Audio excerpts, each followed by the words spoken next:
He will, unfortunately. And the thing is that he'll have to brazen out all that criticism once again from Sir Keir Starmer, the Labour leader. But this time he has 6 questions rather than one elongated response that he had yesterday. Quite a powerful one, actually, especially that anecdote of John Robinson, who was actually a constituent in Lichfield of Michael Fabricant, the Tory MP, who's been a firm defender of the Prime Minister. He was the one that got a lot of stack, I think, last week when defending the Prime Minister, saying, well, actually, teachers and nurses, they were also having drinks after work as well. So he'll have to do that again, but at the same time have to show that he's trying to move on from the crisis, come across as... Here's what I think now. It doesn't matter who was having drinks or eating Quality Street or whatever the heck they were doing after work. The point is, they weren't supposed to be. So we can say they did it and they did it or whatever. If they had been caught, they would have been prosecuted or given a fixed penalty notice. He was caught. Why do we keep now deflecting all this whole issue?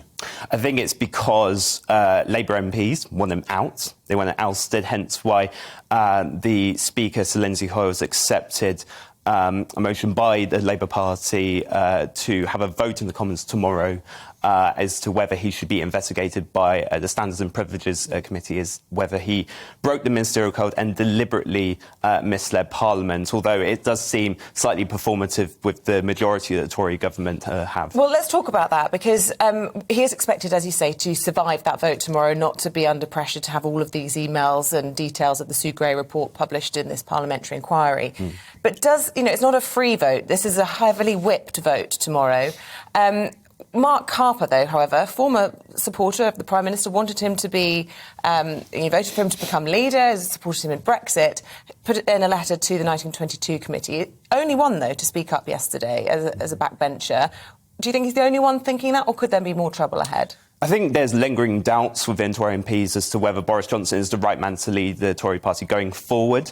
I think publicly, at least in my calculation, there's only 12 Conservative MPs who actually think that the Prime Minister should face voters at the next election, which is predicted to be either 2023 or 2024. But many MPs thinking actually now's not the right moment, given we've got the war in Ukraine, the Prime Minister's having to deal with the cost of living crisis, having to put his energy strategy into practice as well. And I think what you'll expect today from Prime Minister's questions is you're going to have a lot of open questions from Tory MPs, defending the Prime Minister, trying to move on from the crisis, given the poor polling that the government are having to suffer, and show that So Bill, you're saying they're trying to move on from this crisis, but come whenever the general election is, he's toast.